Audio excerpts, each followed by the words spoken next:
Hello, welcome back. I am hiding right now from my kids who are having a tiff about cleaning up. So I came and I said, I'm going to read Poppy.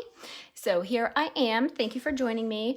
Today we will be reading chapter 6 of Poppy with permission from Ch.6. So chapter 6 is called Standing Before Mr. Ch.6. The leaves of the oak trees around Mr. Ch.'s oak shielded him from the rain, but Poppy and her father were being drenched.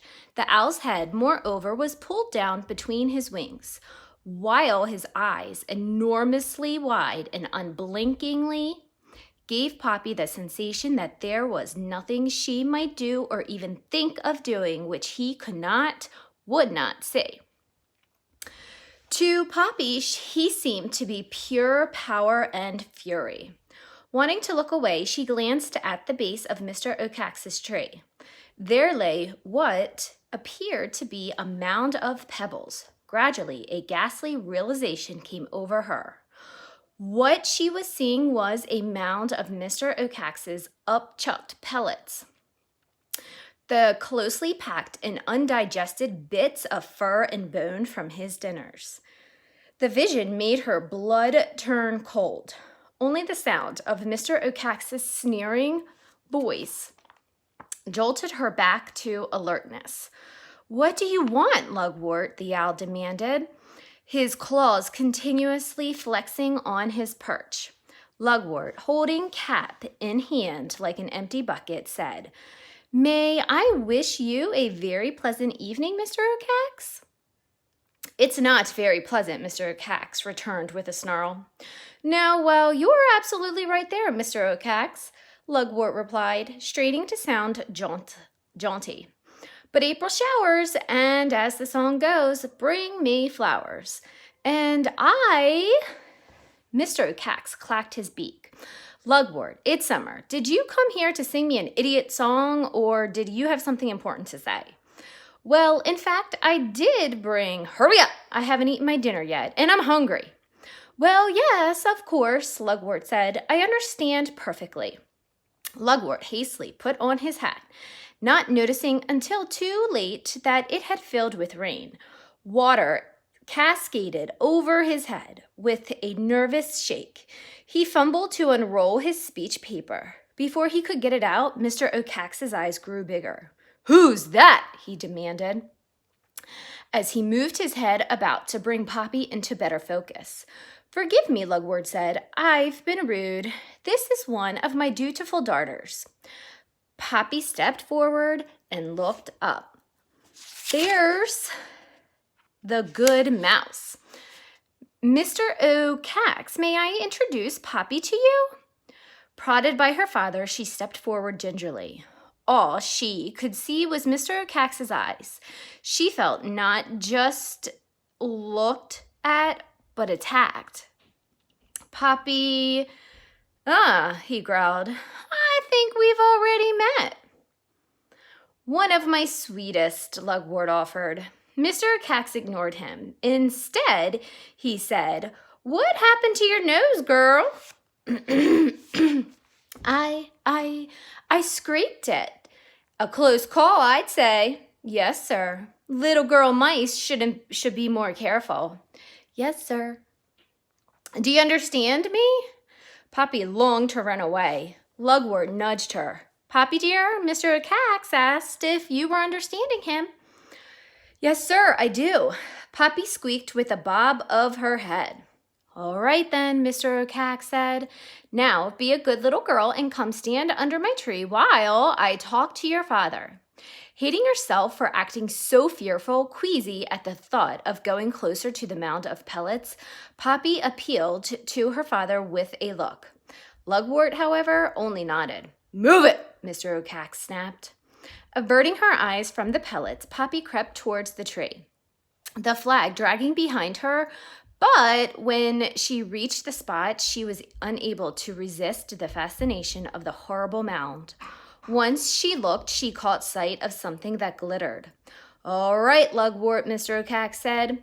Let's hear what you have to say.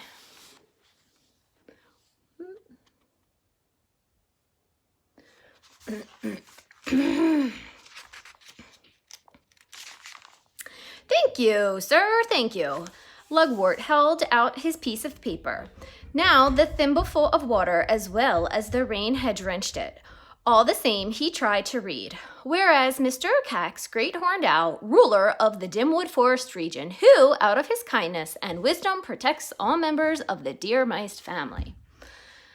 Whereas the said family of deer mice living in Grey House, in return for Mr. Ocax's protection, have agreed to ask his permission whenever they wish to move about.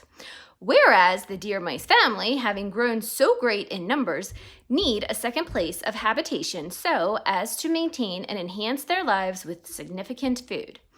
And Lugwort paused to shake the paper. And what? Mr. Ocax demanded.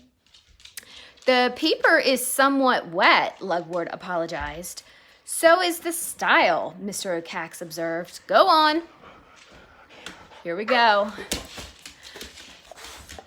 Hello. Hi, Mama. Hello. Lugwort cleared his throat and continued to read, whereas Mr. Ocax, protector of deer mice, is famous for his kindness, generosity, and compassion. Therefore, stop. Yes. Repeat that. What? That line about me. About kindness, generosity, and compassion. Right. I like it. That's well written. Yes, thank you. I wrote it. Whereas Mr. Ocax, protector of deer mice, is famous for his kindness, generosity, and compassion. Therefore, said deer mice of Grey House humbly, petition said to Mr. Ocax to, will you get to the point, Mr. Ocax screeched in exasperation. I'm sorry, Lugwort said. The rain has washed away the rest of my writing. Then just dump it and say what you want, the owl boomed. We humbly request your permission, Lugwort finally said. To move. Move? Yes. Why? I said we were too many. We need more food. Where do you want to go? To Newhouse. First, Mr. Ocax blinked. Next, he swiveled his head around, frowning first at Lugwort and then down at Poppy. Then again at Lugwort. And finally he said, you mean that new place up along the tar road beyond Newfield? Poppy thought that she heard something new in Mr. Ocax's voice. She tried to grasp it. Yes, sir. Stop. Loki, come on. Yes, sir, Mr. Ocax hesitated. Well, have you been there? Now, Poppy was so sure it was uncertainty that she was hearing. Have you been there, Mr. Ocax demanded shrilly. Well, the truth is, Lugwort said, my friend, Mr. Yes or no, the owl screamed. Well, no, not exactly, but my friend told me that it would make an excellent source of food for half of my family. And, Lugwort, Mr. Ocax interrupted, I forbid you to move to Newhouse. What? Lugwort gasped, flapping the rain away from his face with a paw. The word had all but stuck in his throat. Permission denied, Lugwort. You cannot move to Newhouse. But why, sir? Because I said so. Hey, pretty girl. But the Grey House area does not provide enough food. It's urgent that some of us move so that we can survive. And no new house. Now, I've got a dinner to catch, so you'd better skedaddle. Unless, of course, you want to please me by leaving your daughter, and then, the owl chuckled. I might reconsider. But Mr. Ocax leaned forward. Woo, woo, he wailed in his loudest but lowest voice. The sound exploded over him. Poppy, clapping paws to ears, ran out from under the tree towards her father, who was still standing there, stammering. But, come on, Papa, Poppy urged, trying to turn her father around. We better go. With difficulty, she turned him. With difficulty, she turned him. Lugwort, Mr. O'Cax called suddenly. Lugwort whirled so fast, the thimble fell off his head. Bowing, smiling, he began. You were just teasing, weren't? Listen to me, Lugwort, Mr. O'Cax cried. I've got 2 more things to say to you. First, pass the word among your friends that I've spotted a new porcupine around Dimwood. Porcupine? Lugwort echoed dumbly. A particular vicious one, so don't worry. I'll protect you. Second, it's about your daughter there. If you want a reason for my refusal, ask her how she and I met before. Reason? She didn't ask permission to go to the hill. That's why you can't go to Newhouse. Yes, but beat it, Lugwort, now.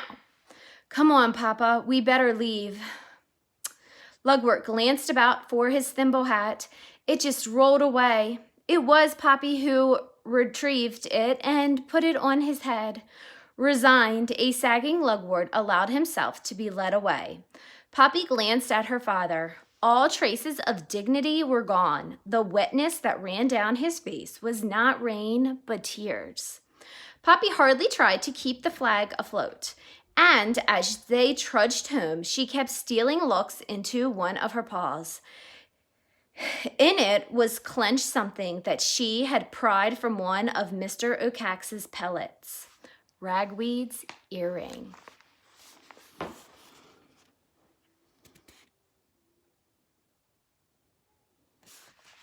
Alrighty.